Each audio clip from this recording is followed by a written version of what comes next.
Hey everybody, it's You'll Shoot Your Eye Out, and today we're going to take a look at my indoor catchy and indoor catch box and my Spanish knockdown style targets, which are becoming real popular for slingshot contests here in America and, you know, obviously in Europe and whatever.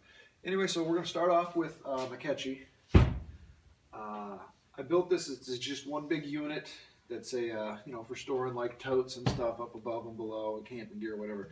And we're in my basement, and this is a, I just blocked out a section of it, and it's got a double rung back here, so I've just got some old towels on it right now, but t-shirts, whatever backdrop you want to use. It's got a slanted front, and I just scooped the ammo out of here.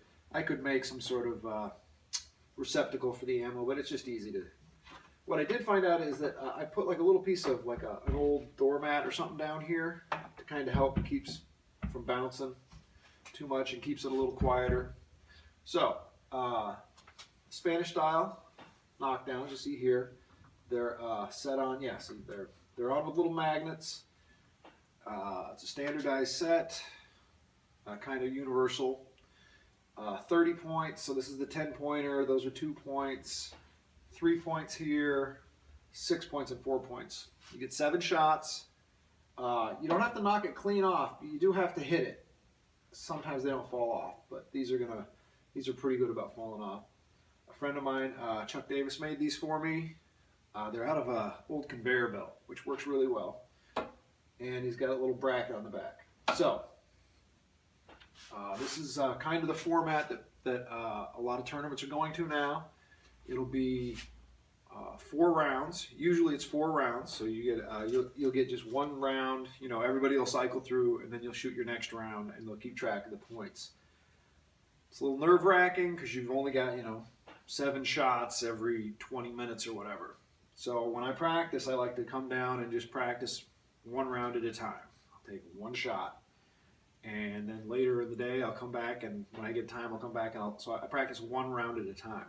But you know, if you're just testing out some new slingshots or new bands or whatever, obviously you can just do more than a round. But that's what I do to try and really get that competition feel. Another thing you can do is you can broadcast your round on Periscope, because that puts the idea of somebody watching you in your head, and it makes it a lot more like a live shoot. So today I'm going to rock this slingshot. It's a skateboard slingshot I made. And we're going to take my 7 shots. So let's see this thing in action.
Okay, that went pretty good.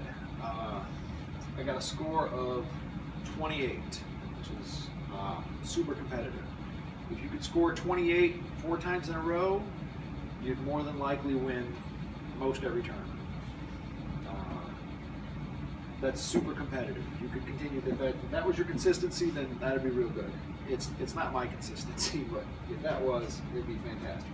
So, a little word about strategy. You've got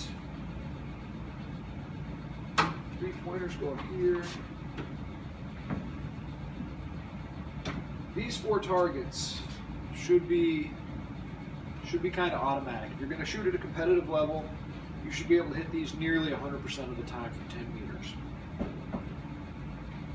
I like to shoot. The strategy I use is shoot the 4-pointer first, then the 6, and then the 10. These 3 targets you're going to have to hit every time. Now, if you're not comfortable or if you're not confident, you may try and shoot these. If you can hit all of those, that'll give you 20 points, which won't probably win you a tournament, but it will keep you active. That, you know, if you can hit these without missing, then you can still take your 1 shot at hitting that target. But if you're going to try and be more competitive, you have to risk a little more. So I generally shoot this one. This target's a little bigger. You know, it's not as big as these large ones, but it's the biggest one, and it gives you kind of like a zeroing in shot. Like you get 1 shot to kind of gather yourself. You get to you know, see how your bands feel, the conditions. Is it windy? Are you outside? Is it warm? Is it cold? You get a kind of you get 1 shot kind of to see how you're shooting, and then you can start to zero in. So you see, it took me 2 shots to hit this one. And so I ended up leaving 1 standing. So it gave me a score of 28, which is really good for me anyway. So that's kind of a couple of the strategies you can use for, you know, most people either shoot for like kind of the higher target ones first, the higher point value targets first, or if you're not comfortable, if you're uncomfortable, then start with these bigger ones. But you probably want to start with the 3s and not the 2s. And give yourself, you know, start with this top row and then spend your last 3 shots at the big points, at the 10-pointer. Anyway, that's kind of the that's my strategy to running the Spanish knockdowns, and you know, get out there and give it a shot. I hope to see you at a tournament.